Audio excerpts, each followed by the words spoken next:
ഹരേ രാമ രാമ രാമ ഹരേ ഹരേ, ഹരേ കൃഷ്ണ കൃഷ്ണ കൃഷ്ണ ഹരേ ഹരേ. ഓം ഗുരുർബ്രഹ്മ ഗുരുർവിഷ്ണു ഗുരുർദേവോ മഹേശ്വര, ഗുരു സാക്ഷാൽ പരബ്രഹ്മ തസ്മൈ ശ്രീ ഗുരവേ നമഃ. ഇന്നലെ നമ്മൾ സീതാ സ്വയംവരം വായിച്ചു കഴിഞ്ഞു. ഇനി ഭാർഗവ ഗർഭശമനമാണ്.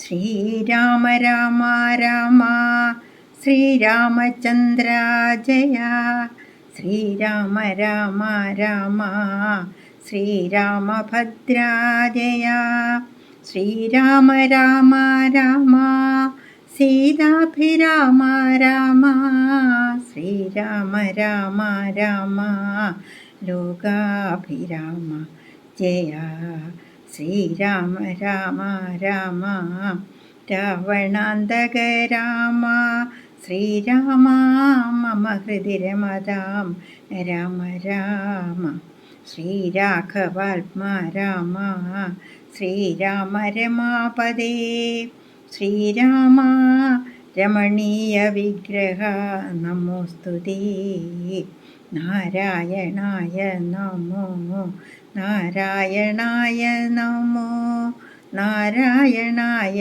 നമോ നാരായണായ നമോ. ഭാർഗവ ഗർഭ ശമനം. അന്നേരം വസിഷ്ഠനെ വന്ദിച്ചു ദശരഥൻ, ദുർനിമിത്തങ്ങളുടെ കാരണം ചൊല്ലുകെന്നാൻ.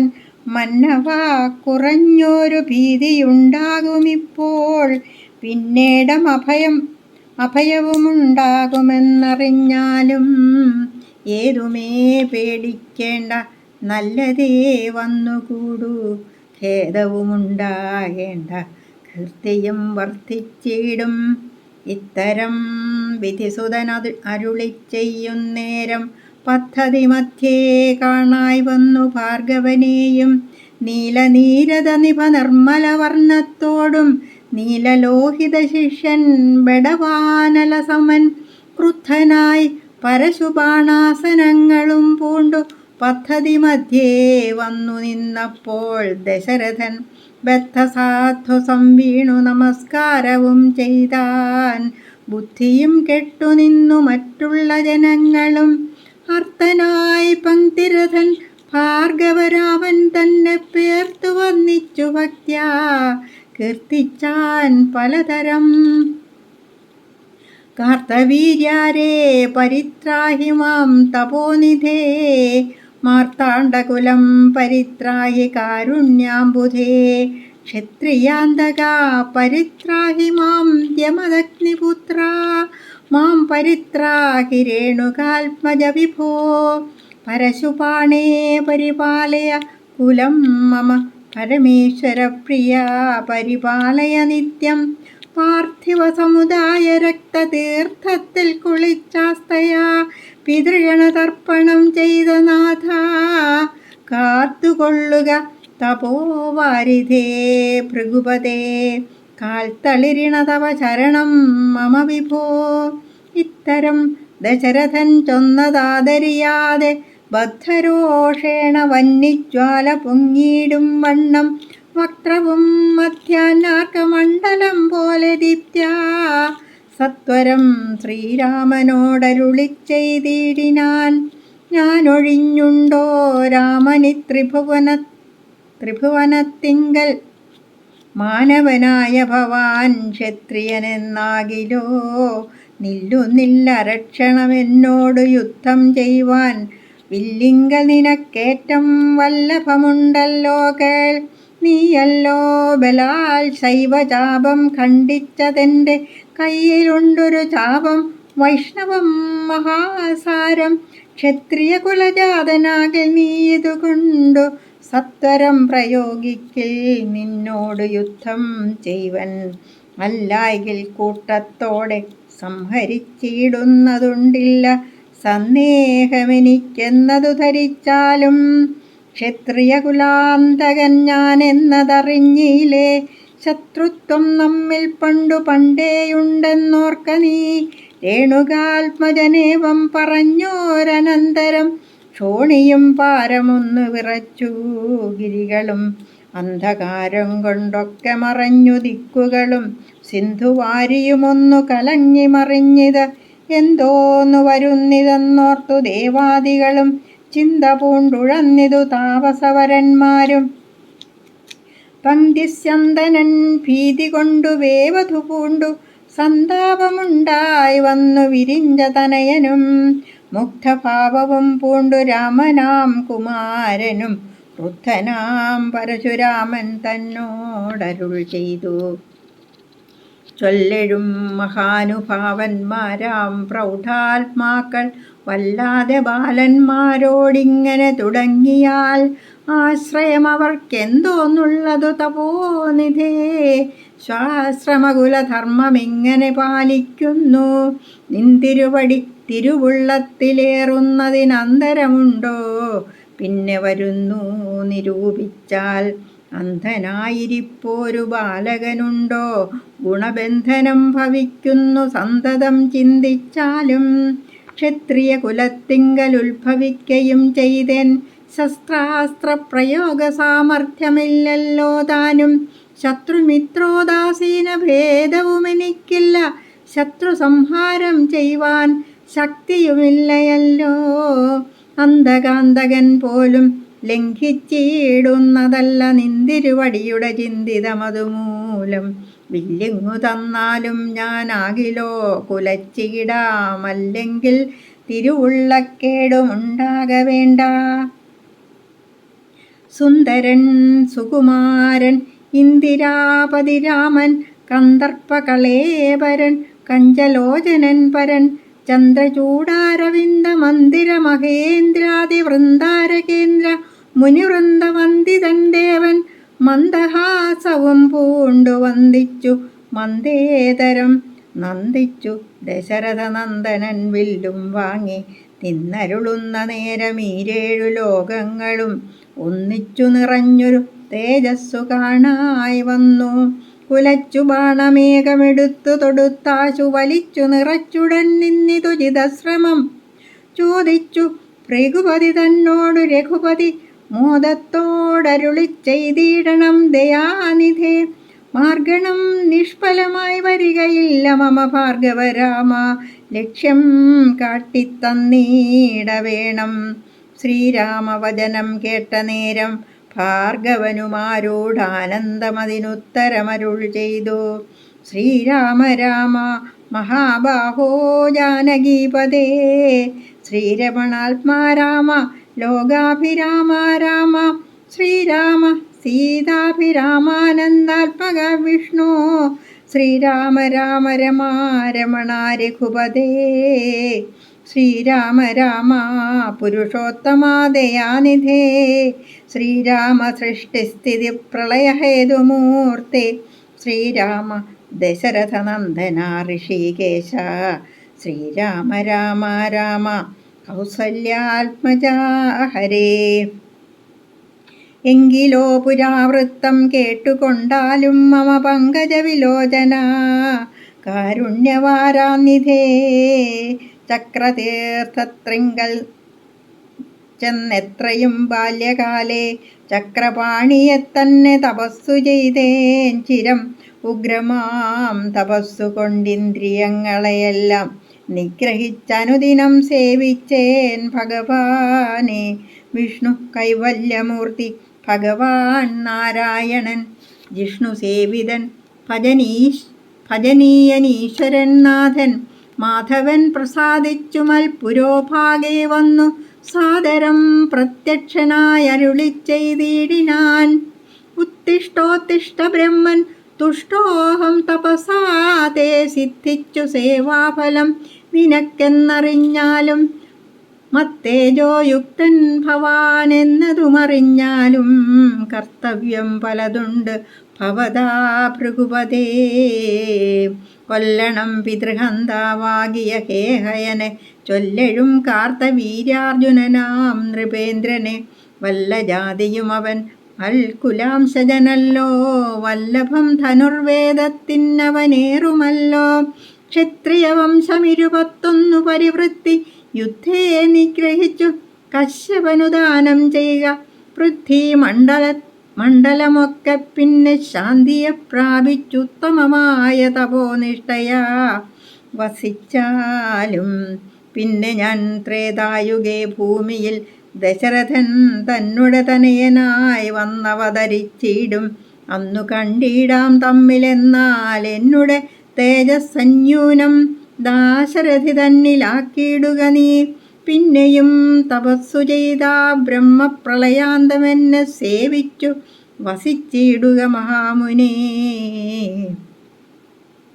എന്നരുൾ ചെയ്തു മറഞ്ഞിടിനാൻ നാരായണൻ. തന്നിയോഗങ്ങളെല്ലാം ചെയ്തിതു ഞാനും നാഥ. തന്തിരുവടി തന്നെ വന്നവതരിച്ചൊരു പങ്ക്തി സ്യന്തനസുതനല്ലോ നീ ജഗൽപദേ.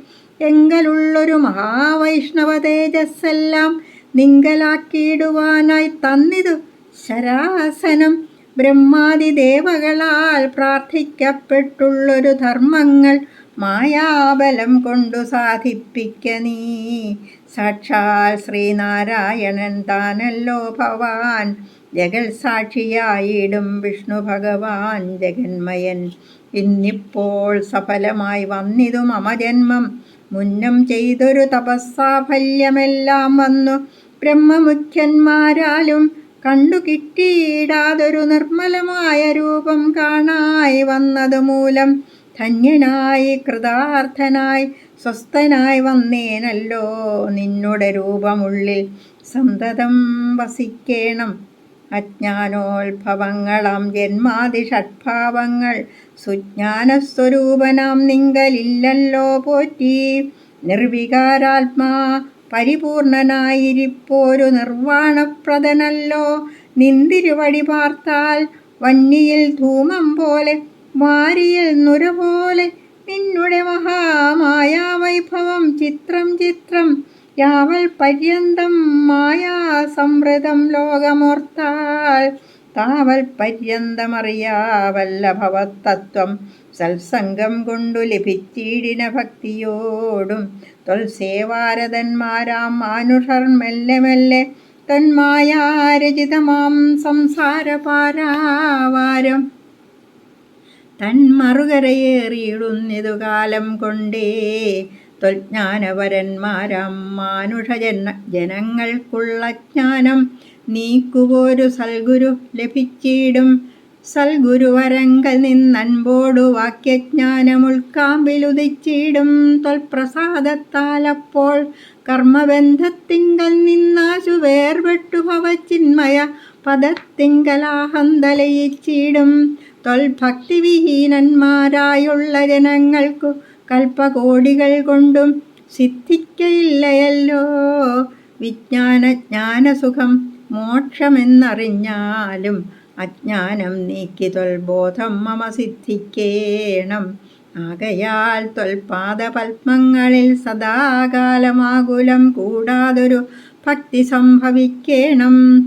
നമസ്തേ ജഗൽപദേ, നമസ്തേ രമാപദേ, നമസ്തേ ദാശരഥേ, നമസ്തേ സതാംപദേ, നമസ്തേ വേദപദേ, നമസ്തേ ദേവപദേ, നമസ്തേ മഹപദേ, നമസ്തേ ധരാപദേ, നമസ്തേ ധർമ്മപദേ, നമസ്തേ സീതാപദേ, നമസ്തേ കാരുണ്യാബ്ധേ, നമസ്തേ ചാരുമൂർത്തേ, നമസ്തേ രാമ രാമ, നമസ്തേ രാമചന്ദ്ര, നമസ്തേ രാമ രാമ, നമസ്തേ രാമഭദ്ര. സന്തതം നമോസ്തുതേ ഭഗവൻ, നമോസ്തുതേ ചിന്തയേ ഭവച്ചരണാംബുജം, നമോസ്തുതേ.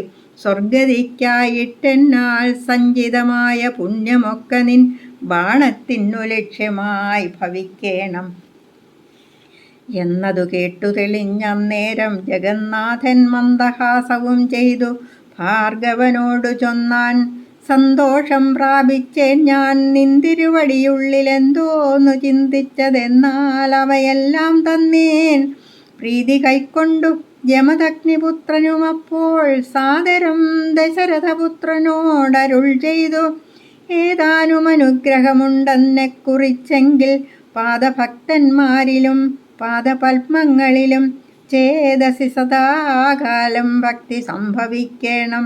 മാധവാ രഘുപതേ രാമ കാരുണ്യാംബുധേ, ഈ സ്തോത്രം മയാ കൃതം ജപിച്ചിടുന്ന പുമാൻ ഭക്തനായി തത്വജ്ഞനായിടണം. വിശേഷിച്ചും മൃത്യു വന്നടുക്കുമ്പോൾ തൊൽപാദാംബുജഗതി ചിത്തേ സംഭവിപ്പതിനായി അനുഗ്രഹിക്കണം. അങ്ങനെ തന്നെയെന്നു രാഘവൻ നിയോഗത്താൽ തിങ്ങിന ഭക്തി പൂണ്ടു രേണുകാതനയനും സാദരം പ്രദക്ഷിണം ചെയ്തു കുമ്പിട്ടു കൂപ്പി പ്രീതനായി ചെന്നു മഹേന്ദ്രാജലം പുക്കിയിടിനാൻ. ഭൂപതി ദശരഥൻ താൻ അതിസന്തുഷ്ടനായി താപവുമകന്നു തൻ പുത്രനാം രാമൻ തന്നെ ഗാഠമായ ശേഷം ചെയ്താനന്ദാശ്രുക്കളോടും പ്രൗഢാത്മാവായ വിധിനന്ദനനോടും കൂടി പുത്രന്മാരോടും പടയോടും ചെന്നയോധ്യയിൽ സ്വസ്ഥമാനസനായി വാണിടിനാൻ കീർത്തിയോടെ. ശ്രീരാമാദികൾ നിജ ഭാര്യമാരോടും കൂടി സ്വൈര്യമായി രമിച്ചു വാണിടിനാരെല്ലാവരും. വൈകുണ്ഠപുരി തന്നിൽ ശ്രീ ഭഗവതിയോടും വൈകുണ്ഠൻ വാഴും പോലെ രാഘവൻ സീതയോടും ആനന്ദമൂർത്തി മായാമാനുഷവേഷം കൈക്കൊണ്ടാനന്ദം പൂണ്ടു വസിച്ചിടിനാനനുദിനം. കേകയ നരാധിപനാകിയ യുധാജിത്തും കയ്യേയി തനയനെ കൂട്ടിക്കൊണ്ടങ്ങു ചൊൽവാൻ ദൂതനെ അയച്ചത് കണ്ടൊരു ദശരഥൻ സോദരനായി മേവീടും ശത്രുഘ്നനോടും കൂടി സാദരം ഭരതനെ പോവാനായി നിയോഗിച്ചാനാദരവോടു നടന്നിടിനാരവർകളും. മാതുലൻ തന്നെ കണ്ടു ഭരതശത്രുഘ്നന്മാർ മോദമുൾക്കൊണ്ടു വസിച്ചിടിനാരതുകാലം. മൈഥിലിയോടും നിജനന്ദനോടും ചേർന്നു കൗസല്യാദേവി താനും പരമാനന്ദം പൂണ്ടാൾ. രാമലക്ഷ്മണന്മാരാം പുത്രന്മാരോടും നിജഭാമിനിമാരോടും ആനന്ദിച്ചു ദശരഥൻ സാകേതപുരി തന്നിൽ സുഖിച്ചു വാണിടിനാൻ. പാകശാസനമരാലയേ വാഴും പോലെ നിർവികാരാത്മാവായ പരമാനന്ദമൂർത്തി സർവലോകാനന്ദാർത്ഥം മനുഷ്യാകൃതി പൂണ്ടു തന്നെ മായാദേവിയാകിയ സീതയോടും ഒന്നിച്ചു വാണാൻ അയോധ്യാപുരി തന്നിലന്നേ. ഇത്യധ്യാത്മരാമായണേ ഉമാമഹേശ്വര സംവാദേ ബാലകണ്ഡം സമാപ്തം. നമോ ഭഗവതേ വാസുദേവായ. വാൽമീകി രാമായണത്തിൽ മിഥിലാപുരിയിലെത്തുമ്പോൾ അവിടുത്തെ മുഖ്യ പുരോഹിതനായ ശതാനന്ദൻ വിശ്വാമിത്ര മഹർഷി എന്ന കൗശിക വംശത്തിലെ ഗാധിനന്ദനൻ എന്ന രാജാവ് ബ്രഹ്മർഷിയായതെങ്ങനെയെന്ന കഥ പറയുന്നുണ്ട്. രാജാവായിരിക്കുമ്പോൾ വസിഷ്ഠമുനിയുടെ അടുത്തെത്തിയ ഗാധിനന്ദനൻ മഹർഷിയുടെ ആതിഥ്യം സ്വീകരിച്ചു. ഒരു അക്ഷൗഹിണി സൈന്യവുമായി, എന്നുവെച്ചാൽ എത്രയെന്നോ 21,870 രഥങ്ങളും അത്രയും ഗജങ്ങളും അതിൻ്റെ 3 ഇരട്ടി കുതിരകളും 5 ഇരട്ടി കാലാളുകളും ചേർന്ന സേന. ഇത്രയുമാണ് ഒരു അക്ഷൗഹിണി. ഇത്രയും പേര് രാജാവിൻ്റെ കൂടെയുണ്ട്. വസിഷ്ഠമുനിയുടെ ആശ്രമത്തിൽ ചെന്നപ്പോൾ കാമധേനു എന്ന പശുവിൽ കൂടി അതിൽ നിന്നും അതിവിശിഷ്ടമായ ഭോജ്യങ്ങൾ അടങ്ങിയ സൽക്കാരം ഇദ്ദേഹത്തിന് നൽകി. ഉടനെ ആ പശുവിനെ കണ്ട് ആഗ്രഹിച്ച രാജാവ് അതിനെ മഹർഷിയോട് ചോദിച്ചു. പക്ഷേ കൊടുക്കാതെ വന്നപ്പോൾ ബലമായി പിടിച്ചുകൊണ്ട് പോകാനായിട്ട് ശ്രമം നടത്തി. പക്ഷേ കാമധേനുവിൽ നിന്ന് തന്നെ സൈന്യങ്ങളെല്ലാവരും വന്ന് ഇവരെ തോൽപ്പിച്ച് ഓടിച്ചു കളഞ്ഞു. ഇതൊക്കെ കണ്ടപ്പോൾ രാജാവിന് എങ്ങനെയെങ്കിലും എന്തുകൊണ്ടാണ് ഇദ്ദേഹത്തിൻ്റെ വസിഷ്ഠ മഹർഷിയുടെ ബ്രഹ്മ ജ്ഞാനത്തിലുള്ള ശക്തി കൊണ്ടാണ് ഇതെല്ലാം സംഭവിക്കുന്നത് എന്ന് മനസ്സിലാക്കിയ നമ്മുടെ വിശ്വാമിത്ര മഹർഷി ഗാന്ധി നന്ദനൻ അതിനു വേണ്ടിയിട്ടുള്ള ശ്രമം തുടങ്ങുന്ന ഒരു വലിയ നീണ്ട കഥയാണ് ഇതിൽ പറഞ്ഞിരിക്കുന്നത്. നമ്മുടെ വാൽമീകി രാമായണത്തിൽ വളരെ വലിയ നീണ്ട ഒരു കഥ. അദ്ദേഹം അതിനുവേണ്ടി ശ്രമിച്ചതും അതിലേക്ക് അനേകം വൈഷമ്യങ്ങൾ, തടസ്സങ്ങൾ വന്നതും ഒക്കെയായിട്ട് അവസാനം അദ്ദേഹം ബ്രഹ്മർഷിയായിട്ട് തന്നെ അനേകായിരം വർഷങ്ങളിലെ തപസ് കൊണ്ട് അദ്ദേഹം ബ്രഹ്മർഷിയാകുകയാണ് ചെയ്തത്. അത് മുഴുവൻ പറയുന്നുണ്ട്. ഈ കഥകൾ കേട്ടതിന് ശേഷമാണ് രാമൻ വിശ്വാമിത്ര മഹർഷിയുടെ ആശീർവാദത്തോടെ ത്രയംബകം വില്ലെടുക്കുന്നതും. അതെങ്ങനെയാണ്? 8 ചക്രങ്ങൾ ഘടിപ്പിച്ച വണ്ടിയിൽ 5000 ഭടന്മാർ ചേർന്ന് കൊണ്ടുവന്ന വില്ല് രാമൻ നിഷ്പ്രയാസം എടുത്ത് കുലയ്ക്കുന്ന സമയം അത് നടുവിൽ വച്ച് ഒടിഞ്ഞുപോയി. അപ്പോൾ സീതാദേവിയെ വെളുക്കുന്നതിന് വേണ്ടിയിട്ട് ആണ് ഇങ്ങനെ ഒരു ശൈവചാപം അവിടെ വച്ചിരിക്കുന്നത്.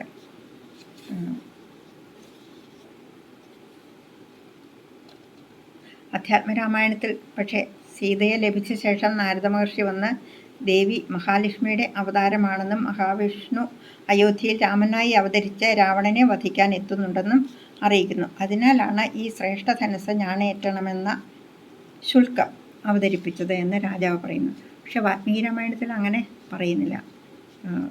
അതിസുന്ദരിയായ സീതയെ വേൾക്കാൻ പലരും എത്തിയപ്പോൾ ഒരു വീരനായ രാജാവിന് തന്നെ വേണം സീതയെ കൊടുക്കാൻ എന്ന വിചാരത്തിലാണ് തനിക്ക് പരമ്പരാഗതമായി സിദ്ധിച്ച ഈ ശൈവചാപം ഈ വീരശുൽക്കമായി അത് ഞാണീറ്റുന്നതിന് മാത്രമേ സീതാദേവിയെ വിവാഹം കഴിച്ചു കൊടുക്കൂ എന്ന് തീരുമാനിച്ച് വച്ചിരുന്നത് എന്നാണ് ജനകരാജാവ് പറഞ്ഞത്. അതിഭീകര ശബ്ദത്തോടെ ഈ വില്ലൊടിഞ്ഞത് കേട്ട് ഏവരും ഭയന്നുപോയി. വാൽമീകി രാമായണത്തിൽ അപ്പോൾ തന്നെ വിവരം അറിയിക്കാൻ രാജാവ് ദൂതന്മാരെ അയോധ്യയിലേക്ക് അയക്കുന്നു. അവർ വന്നതിന് ശേഷമാണ് കാര്യങ്ങളെല്ലാം വിവാഹം തന്നെ തീരുമാനിക്കുന്നത്. ദശരഥ രാജാവ് പരിവാര സമേതം എഴുന്നള്ളിയ ശേഷമാണ് വിവാഹത്തെ സംബന്ധിച്ച കാര്യങ്ങൾ തീരുമാനിക്കുന്നത്. ജനകരാജാവിൻ്റെ പുത്രിയായ ഊർമിളയെ ലക്ഷ്മണനും രാജാവിൻ്റെ ഇളയ സഹോദരനായ കുശധ്വജൻ്റെ പുത്രിമാരായ മാണ്ഡവി, ശ്രുതകീർത്തി എന്നിവരെ ഭരതശത്രുഘ്നന്മാരും വിവാഹം കഴിക്കുന്നതിന് അനുമതി വാങ്ങി. 4 ദമ്പതികളുടെയും വിവാഹം ഒരുമിച്ച് നടത്തുന്നു. 2 കുടുംബങ്ങളും കൂടി സമ്മേളിച്ച പുരോഹിതന്മാരായ വസിഷ്ഠ മഹർഷിയുടെയും ശതാനന്ദ മഹർഷിയുടെയും നേതൃത്വത്തിൽ അവരവരുടെ കുടുംബത്തെപ്പറ്റി ചരിത്രം ഒക്കെ വിശദമായി പറഞ്ഞ് വിവാഹം തീരുമാനിക്കുകയാണ് ചെയ്യുന്നത്. പിതാവ് വന്നിട്ടേ വിവാഹം നടത്താവൂ എന്ന് ശ്രീരാമൻ ജനക രാജാവിനോട് പറഞ്ഞതായി സീതാദേവി ദണ്ഡകാരണ്യത്തിലേക്ക് പ്രവേശിക്കുന്നതിന് തൊട്ടു മുമ്പ് അത്രി മഹർഷിയുടെ ആശ്രമത്തിൽ വച്ച് അദ്ദേഹത്തിൻ്റെ ഭാര്യ അനസൂയാദേവിയോട് പറയുന്നതായിട്ട് വാൽമീകി രാമായണത്തിൽ പറയുന്നുണ്ട്. ഇവിടെയും കുടുംബ ബന്ധങ്ങളെ സംബന്ധിച്ച ഉന്നത സംസ്കാരം നമുക്ക് അന്നേ ഉണ്ടായിരുന്നു എന്ന്, ആ കാലത്ത് തന്നെ ഉണ്ടായിരുന്നു എന്ന് കാണാനാവുന്നു. തുടർന്ന് ധർമ്മത്തിൻ്റെ പ്രതിരൂപമായ രാമന് സീത ധർമ്മപത്നിയായി. ശൈവചാപം ഏറ്റുന്നവർക്ക് മാത്രം പ്രാപ്യയായ വീരശുൽക്കയായ ഭൂമിപുത്രിയായ സീതാദേവി. അതിനുശേഷം അയോധ്യയിലേക്ക് അവർ പോകുന്ന വഴി 21 തവണ ക്ഷത്രിയരെ കൊന്നൊടുക്കിയ പരശുരാമ മഹർഷിയെ ഭീതിതമാവണ്ണം രോഷാകുലനായി കണ്ടുമുട്ടുന്നു. ശ്രീരാമൻ ശൈവചാപം ഒടിച്ചത് അറിഞ്ഞെത്തിയതാണ് അദ്ദേഹം. അധ്യാത്മരാമായണത്തിൽ രാമൻ പരശുരാമനോട് സൗമ്യമായാണ് സംസാരിക്കുന്നത്. എന്നാൽ വാൽമീകി രാമായണത്തിലെ രാമൻ ഈ വൈഷ്ണവചാപം കൊലയ്ക്കാൻ നിനക്കാവുമോ, ഇല്ലെങ്കിൽ എന്നോട് യുദ്ധം ചെയ്യൂ എന്ന് പറഞ്ഞ് ഭീഷണി ഉയർത്തി തനിക്ക് നേരെ വന്നപ്പോൾ അതേ രോഷത്തോടെ തന്നെയാണ് നേരിടുന്നത്. ഭയന്ന് വിറച്ച് പരശുരാമനോട് രക്ഷയ്ക്ക് അപേക്ഷിച്ചുകൊണ്ടിരുന്ന ദശരഥ രാജാവാകട്ടെ ബോധഹീനനായിപ്പോയി. ഇവിടെയെല്ലാം തന്നെ ദശരഥ രാജാവിൻ്റെ മകനോട്ടുള്ള ആ തീക്ഷ്ണമായ അനിയന്ത്രിതമായ സ്നേഹവും ദൗർബല്യവും തെളിഞ്ഞ് കാണാം. മോക്ഷമാർഗത്തിലേക്കുള്ള ഏറ്റവും വലിയ കടമ്പ. തികഞ്ഞ അവധാനതയോടെ രാമൻ വൈഷ്ണവചാപം വാങ്ങിക്കുലച്ച് താൻ തൊടുത്ത ശരം എവിടേക്കാണ് അയക്കേണ്ടതെന്ന് അന്വേഷിച്ച് ഇത്രയുമായപ്പോഴാണ് മുന്നിൽ നിൽക്കുന്നത് വിഷ്ണു ഭഗവാന്റെ അംശം തന്നെയെന്ന് ഭാർഗവരാമന് മനസ്സിലായത്. അദ്ദേഹം താൻ തപസ് ചെയ്ത് ആർജിച്ച ലോകങ്ങളിലേക്ക് ചരമയച്ചു കൊള്ളാൻ അറിയിച്ചു. മഹേന്ദ്ര പർവ്വതത്തിലേക്കുള്ള മാർഗം നിലനിർത്തി തരുന്നതിനപേക്ഷിച്ച് അദ്ദേഹം പോയി. അതിനുശേഷം എല്ലാവരും അയോധ്യയിലെത്തി സുഖമായി വസിക്കുന്നിടത്ത് ബാലകാണ്ഡം അവസാനിക്കുകയാണ് ചെയ്യുന്നത്. ഇതിൽ അധ്യാത്മരാമായണത്തിൽ ഭാർഗവരാമൻ താൻ വിഷ്ണു ഭഗവാനെ കണ്ടിട്ടുള്ളതായും അദ്ദേഹത്തിൻ്റെ നിർദ്ദേശമനുസരിച്ചാണ് കാർത്തവീര്യാർജുനനെ വധിച്ചതെന്നും ഒക്കെ ഇതിൽ പറയുന്നുണ്ട്. എന്താണേലും അദ്ദേഹത്തിൻ്റെ ഗർവം അവസാനിച്ച് അദ്ദേഹം മഹേന്ദ്ര പർവ്വതത്തിലേക്ക് പോവുകയാണ് ചെയ്തത്. അയോധ്യയിൽ ചെന്ന് താമസിക്കുമ്പോൾ ഭരതനും ശത്രുഘ്നനും കൂടി കേകയ രാജാവിൻ്റെ നിർദ്ദേശമനുസരിച്ച് അവിടേക്ക് പോയതായും പറഞ്ഞ് അവസാനിപ്പിക്കുന്നു. അത് അടുത്ത അയോധ്യാകാന്ഡത്തിലേക്കുള്ള ഒരു തുടർച്ചയായിട്ട് തന്നെ നമുക്ക് കാണാമല്ലോ. നാളെ നമുക്ക് അയോധ്യാകാന്ഡം തുടങ്ങാം. ഓം നമോ ഭഗവതേ വാസുദേവായ. ഓം തത്സത്.